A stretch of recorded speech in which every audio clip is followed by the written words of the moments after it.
पोखरामा 11,000 मतगन्दा एकीकृत समाजवादीका धनराज गुरुङलाई 350 मतको अग्रता। भक्तपुरमा नेम किपाको क्लिन स्विप, सुनिल प्रजापति फेरि दोहोरिए। विजय उत्सव मनाउन हिँडेका 2 जनाको मृत्यु, 15 जना घाइते। भक्तपुरमा गठबन्धन एमालेको प्रतिस्पर्धामा भुइकटरको एन्ट्री। काठमाडौँ महानगर 2 मा एमालेको प्यानल नै विजय। ललितपुरको गोदावरीमा मतगणना, मेयर र एमाले र उपमेयरमा काङ्ग्रेसको अग्रता। एमालेले धाँधली भयो भनेकोमा काङ्ग्रेसको आपत्ति। ललितपुर महानगरपालिकामा चिरुबाबु 2852 मतान्तरले अगाडि। भक्तपुरमा 12,000 मतगन्दा, रेणु दाहाल सुवेदी बीच टक्कर। हालसम्मको चुनावी मतपरिणाममा काङ्ग्रेस पहिलो, एमाले दोस्रो र माओवादी केन्द्र तेस्रो स्थानमा। बुढा नीलकण्ठमा 7 वडाको मतगणना सम्पन्न। प्रमुखमा एमालेको अग्रता। एमालेले धाँधली भयो भन्नु जनताको अपमान भएको माओवादी केन्द्रका नेता वर्षमान पुन अनन्तको भनाई। केपी शर्मा ओलीको ओडामा काङ्ग्रेसको प्यानल नै विजय। हरिवनमा एमाले उम्मेद्वारले 1 मतले जितेपछि काङ्ग्रेसले गर्यो चक्काजाम। काठमाडौँको उपमेयरमा सुनिता डङ्गोललाई गठबन्धनका श्रेष्ठभन्दा झन्डै 4 गुणा बढी मत। काठमाडौँका 10 पालिकामा मतगणना जारी। महानगरमा स्वतन्त्रले अग्रता बढाउँदा नगरहरूमा दलहरूबीच प्रतिस्पर्धा। केपी शर्मा ओलीको गिरिया जिल्लामा गठबन्धन र एमालेको टक्कर, साथ स्थानीय तहमा अग्रता। भरतपुर महानगरपालिकामा एमालेको अग्रता कायमै। पुष्पकमल दाहाल प्रचण्ड र रेणु दाहाललाई निकै अप्ठ्यारो। स्थापित भन्दा 3,000 मत सहित बालेन शाह अगाडि। काठमाडौँमा बालेन शाहलाई बधाईको ऐरो। अबको 3 दिनमा सबै पालिकाको नतिजा आइसक्छ, प्रमुख निर्वाचन आयुक्त थपलियाको भनाई। काठमाडौँमा एमाले र एकीकृत समाजवादी बीच विवाद, 32 नम्बर वडाको मतगणना भयो स्थगित। एमालेको विजय जुलुसमा परेको भएको गाडी दुर्घटना परि 3 जनाको मृत्यु। फेरि भक्तपुरमा क्लिन स्विपको तयारीमा नेम किपा, प्रतिद्वन्दी भन्दा 24,000 मतान्तरले अगाडि सुनिल। बालेन शाहको समर्थनको नारा, बालेनको चस्मा भ्रष्टाचारीको भस्म। 104 पालिकाको अन्तिम परिणाम सार्वजनिक, काङ्ग्रेसलाई पछ्याउँदै एमाले। मतगणनाका क्रममा धनुषामा विवाद, 25 राउन्ड हवाई फायर। ललितपुरको गोदावरीका 14 वडा मध्ये 6 वडामा काङ्ग्रेस, एउटामा माओवादी केन्द्रको वडाध्यक्ष निर्वाचित। 3 जना म्यादी प्रहरीमाथि खुकुरी प्रहार।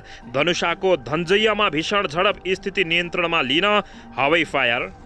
र ललितपुरको अपडेटमा 2,000 मतान्तर सहित काङ्ग्रेसका चिरुबाबुको अग्रता। उता चितवनमा पुष्पकमल दाहाल प्रचण्ड र रेणु दाहाललाई निकै अप्ठ्यारो।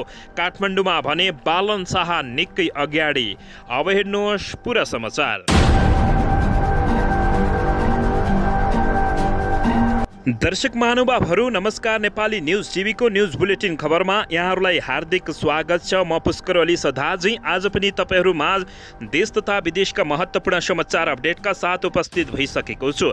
दर्शक महानुभावहरू, हामीलाई तपाईँहरूले कहाँदेखि हेर्दै हुनुहुन्छ नेपाल भए जिल्ला र ठाउँको नाम लेख्नुहोला। यदि विदेशमा हुनुहुन्छ भने आफू रहेको देशको नाम पनि लेख्न नभुल्नुहोला। र हाम्रो च्यानल नेपाली न्युज टिभीलाई अहिलेसम्म पनि सब्सक्राइब गर्नु भएको छैन भने सब्सक्राइब गर्नुहोला, साथै सँगै रहेको बेल आइकनलाई दबाउन पनि नभुल्नुहोला। दर्शक महानुभावहरू, हाम्रो मेहनतको लागि एउटा सानो लाइक गरिदिनुहोला। आउनुहोस् दर्शक महानुभावहरू, आजको मुख्य समाचारतर्फ लागौँ। यसैबीच काठमाडौँको अपडेटमा एमाले र काङ्ग्रेसको मत जोड्दा पनि बालेन शाहको भन्दा 41 मत कम आएपछि यति बेला राजनीतिज्ञहरूलाई दर्शकबिन जनताले अविश्वास गरेको पुष्टि हुँदै गएको छ। काठमाडौँ महानगरपालिकाको मतगणना जारी छ। गणना स्थलबाट दिएको औपचारिक जानकारी अनुसार अहिलेसम्म काठमाडौँ महानगरपालिकामा स्वतन्त्र उम्मेद्वार बालेन शाह एमालेका केशव स्थापी भन्दा 3,249 मतले अगाडि रहेका छन्। दर्शकबिन, यसमा अर्को रोचक कुरा के छ भने काठमाडौँका एमाले र काङ्ग्रेस दुवैले पाएको मतको योगफल बालेन शाह एक्लैले पाएको मत भन्दा 41 मत कम हुन पुगेको छ। स्वतन्त्र उम्मेद्वार बालेन शाहले 6,893 मत पाएका छन्। यस्तै एमालेका उम्मेद्वार केशव स्थापीले 3,644 मत पाएका छन्। काङ्ग्रेसकी सृजना सिंहले 3,207 मत पाएकी छन्। त्यस्तै उपमेयरमा एमालेकी सुनिता डङ्गोलले 6,173 मत रहेको छ भने नेकपा यसका रामेश्वर श्रेष्ठले 1,690 र राप्रपाकी विनिता मगैयाको 1,300 13 मत रहेको छ। दर्शकबिन काठमाडौँको अपडेट यति बेला निकै नै रोचक रूपमा देखिएको छ। एमाले र काङ्ग्रेसको मत जोड्दा पनि बालेन शाहको भन्दा 41 मत कम आएपछि यति बेला इतिहास रच्ने बाटोतर्फ बालेन शाह लम्किरहेका छन्। तपाईहरूले दर्शकबिन यसबारेमा के भन्नुहुन्छ अवश्य पनि प्रतिक्रिया दिन नभुल्नुहोला। दर्शकबिन यसैबीच यता पोखरामा पनि नेकपा एमालेलाई निकै ठुलो झड्का लागेको छ। पोखरामा 11,000 मतगन्दा एकीकृत समाजवादीका धनराज गुरुङलाई 350 मतको अग्रता मिलेको छ। पोखरा महानगरपालिकामा सत्तारूढ दल गठबन्धनले अग्रता कायम राखेको छ। गठबन्धनका तर्फबाट मेयर उम्मेद्वार धनराज आचार्यले 4,478 मतसहित अग्रता लिएका छन्। उनलाई नेकपा एमालेका कृष्ण थापाले 4,124 मतसहित पन्छाइ रहेको बताइएको छ। महानगरपालिकामा हालसम्म मतगणना भएको 1,197 मत मध्ये उपमेयरमा भने एमालेकी उम्मेद्वारले अग्रता लिएको जानकारी प्राप्त भएको छ। एमालेबाट उम्मेद्वार बनेकी मन्जुदेवी गुरुङले 4,741 मत प्राप्त सहित अग्रता कायम राखेको छिन्। उनलाई सत्तारूढ दल गठबन्धनका साझा उम्मेद्वार नेपाली काङ्ग्रेसकी कपिला राणा भाटले 4,570 मत ल्याएर पन्छाइ रहेको जानकारी प्राप्त भएको छ। दर्शकबिन यसैबीच यता गठबन्धनले नेकपा एमालेलाई जताततै हराउने रणनीति लिएको अवस्थामा भरतपुरमा 12,000 मतगन्दा रेणु र सुवेदी बीच कडा टक्कर भएको छ। सत्तारूढ दल गठबन्धनका तर्फबाट भरतपुर महानगरपालिकाको प्रमुख पदकी उम्मेद्वार रेणु दाहाल र नेकपा एमालेका उम्मेद्वार विजय सुवेदी बीच कडा टक्कर भइरहेको छ। हिजोसम्म दाहालको अग्रता थियो, आजदेखि सुवेदीले अग्रता लिइरहेका छन्। 12,162 मतगन्दा एमालेका सुवेदीले 4,182 मत पाएका छन्। दाहालले 4,147 मत ल्याएका छिन्। स्वतन्त्र उम्मेद्वार जगन्नाथ पौडेलले 1,753 मत प्राप्त गरेको जानकारी प्राप्त भएको छ। दर्शकबिन यसैबीच स्थानीय चुनावको मतगणना चलिरहँदा नेपाली काङ्ग्रेसले सबैभन्दा बढी पालिकामा जित हासिल गरेको छ। काङ्ग्रेसले 48 पालिकामा जितेको छ। नेकपा एमालेले 45 पालिकामा जितेको छ। दोस्रो स्थानमा छ भने नेकपा माओवादी केन्द्र 24 पालिकामा जितेर तेस्रो स्थानमा रहेको छ। नेकपा एकीकृत समाजवादी 2 पालिकामा जितेर चौथो स्थानमा छ।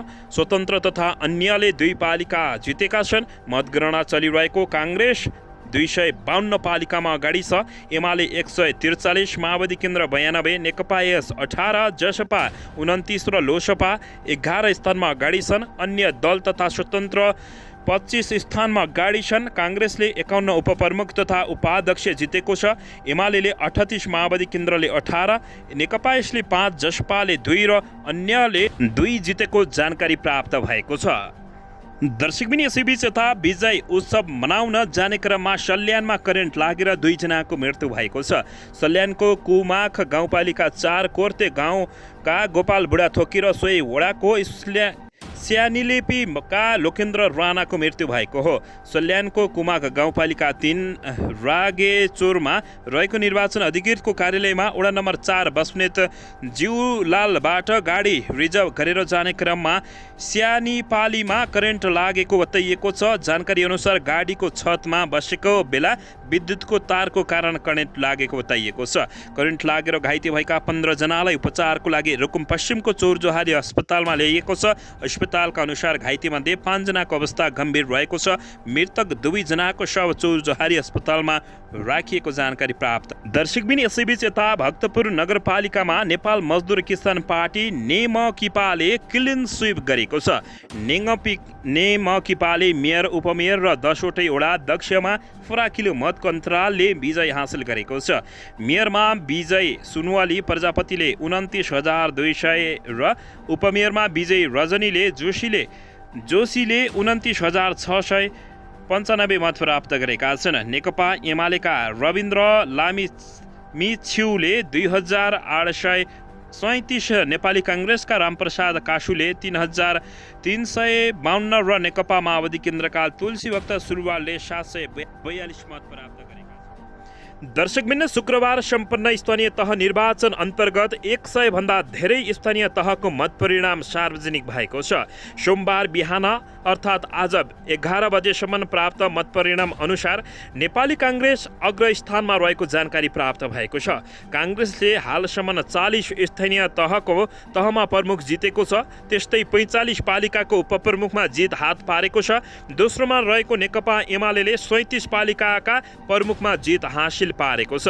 उपप्रमुखमा 35 सिटमा जित हासिल पारेको हो। त्यस्तै नेकपा माओवादी केन्द्र तेस्रो स्थानमा रहेको छ। माओवादी केन्द्रले 23 स्थानमा प्रमुख पदमा जित हासिल गरेको छ। उपप्रमुखमा 18 क्षेत्रमा जित हात पारेको हो। नेकपा एकीकृत समाजवादीले भने 2 स्थानमा प्रमुख र 5 स्थानमा उपप्रमुख जित हासिल पारेको छ। हालसम्म जसपाले 2 वटा उपप्रमुख जितेको छ। त्यस्तै राष्ट्रिय जनमोर्चाले 1 स्थानमा उपप्रमुख जितेको छ भने स्वतन्त्र उम्मेद्वारले 1 स्थानमा प्रमुख जितेको जानकारी प्राप्त भएको छ। वैशाख 30 गते भएको स्थानीय तह निर्वाचनमा धेरै क्षेत्रमा नेपाली काङ्ग्रेस, माओवादी केन्द्र, एकीकृत समाजवादी पार्टी, जनता समाजवादी पार्टी र जनमोर्चाले गठबन्धन गरेका छन्। केही स्थानमा राप्रपा सहितका पार्टीसँग तालमेल गरेको एमाले भने अधिकांश पालिकामा एक्लै चुनावमा होमिएपछि यतिबेला काङ्ग्रेस निकै अगाडि गएको जानकारी प्राप्त भएको हो। दर्शकबिन यसैबीच यता काठमाडौँ स्थित राष्ट्रिय सभा गृहमा काठमाडौँ महानगरको मतगणना भइरहेको छ। काठमाडौँ महानगरको मेयरका 55 प्रत्याशी मध्ये प्रारम्भिक मतगणनामा स्वतन्त्र उम्मेद्वार बालेन शाहले अग्रता बनाइरहेका छन्। शाहले अग्रता कायम गरेसँगै उनका समर्थक दिनहुँ जस्तो राष्ट्रिय सभा परिसरमा भेला भएर दैनिक नाराबाजी र होटिङ गर्ने गरेका छन्। त्यसक्रममा बालेन शाहका समर्थकहरूले बालेनको चस्मा भ्रष्टाचारी भस्म भन्ने नारा समेत लगाउने गरेका छन्। दर्शकबिन यसैबीच यता दार्चुलामा नेकपा एमालेको विजय जुलुसमा प्रयोग भएको गाडी दुर्घटनामा हुँदा 3 जनाको मृत्यु भएको छ। जिल्लाको शैल्य शिखर नगरपालिका 6 ज्ञानीमा आज बिहान 9:30 बजे हाइस माइक्रो बस दुर्घटना हुँदा 3 जनाको मृत्यु भएको हो। गोकुलेश्वरबाट ज्ञानीतर्फ गइरहेको C1 ज 277 नम्बरको माइक्रो बस सडकबाट 5 मिटर तल रोल खोलामा खस्दा 3 जनाको मृत्यु भएको जिल्ला प्रहरी कार्यालय दार्चुलाका प्रहरी नायब उपरीक्षक प्रतीक विष्टले जनाएका छन्। चालक समेत रहेका शैल्य शिखर नगरपालिका 6 का प्रकाश धामी र सोही ठाउँमा सहचालक समेत रहेका नवीन सिंह धामीको शनाखत भएको जिल्ला प्रहरी कार्यालय दार्चुलाका प्रहरी निरीक्षक हिकमत थापाले बताएका हुन्। उनका अनुसार अर्का 1 जना मृतकको पहिचान खुल्न नसकेको अवस्था रहेको छ। हाइस गोकुलेश्वरबाट नेकपा एमालेको विजय जुलुसमा सहभागी हुनेहरूलाई ल्याउन ज्ञानी गइरहेको जानकारी आएको छ। दर्शकबिन यसैबीच काठमाडौँ महानगरपालिकाको मेयरमा स्वतन्त्र उम्मेद्वार बालेन शाहले अग्रता कायमै राखेका छन्। महानगरको 14,778 मतगणना गर्दासम्म बालेन शाहले 6,486 मत प्राप्त गरेका छन्। उनका प्रतिद्वन्दी एमालेका उम्मेद्वार केशव स्तपीले 3,413 मत प्राप्त गरेका छन्। गठबन्धनकी उम्मेद्वार सिर्जना सिंहले 3,009 मत प्राप्त गरेको यतिबेला जानकारी भएको छ। काठमाडौँमा बालेन शाहलाई दर्शकबिन जताततैबाट यतिबेला बधाईको ओइरो आउन समेत लागेको जानकारी प्राप्त भएको छ। दर्शकबिन यसैबीच यता भरतपुर महानगरपालिकाको प्रमुख पदमा नेकपा एमालेका उम्मेद्वार विजय सुवेदीले अग्रता कायम राखेका छन्। उनले सत्तारूढ दल गठबन्धनका तर्फबाट नेकपा माओवादी केन्द्रका उम्मेद्वार रेणु दाहाललाई पछि पारेका हुन्। 11,207 मत गन्दा सुवेदीले 3,879 मत पाएका छन्। दाहालले 3,856 मत ल्याएर उनी दोस्रो स्थानमा रहेकी छिन्। यस्तै स्वतन्त्र उम्मेद्वार जगन्नाथ पौडेलले 1,548 मत प्राप्त गरेको जानकारी प्राप्त भएको छ। दर्शकबिन यति बेला चितवनमा प्रतिष्ठाको लडाईँ चलिरहेको छ। दर्शकबिन यसैबीच यता केपी शर्मा ओलीको गृह जिल्लामा गठबन्धन र एमालेको टक्कर चलिरहेको छ। साथ स्थानीय तहमा अग्रता भएको छ। नेकपा एमालेका अध्यक्ष एवं पूर्व प्रधानमन्त्री केपी शर्मा ओलीको गृह जिल्ला झापामा सत्तारूढ दल गठबन्धन र एमाले बीच कडा प्रतिस्पर्धा भइरहेको छ। गठबन्धन दलका र एमाले बीच जिल्लामा सात स्थानीय तहमा अग्रता लिएका छन्। एक स्थानीय तहमा चाहिँ राप्रपा एक्लैले अग्रता लिएको छ। राप्रपाका उम्मेद्वार रविन्द्र लिङदेलले हल्दीवारीमा अग्रता हुन्। सत्तारूढ दल गठबन्धनले समर्थन गरेका राप्रपा उम्मेद्वार राम थापाले पनि दमकमा अग्रता लिइरहेका छन्।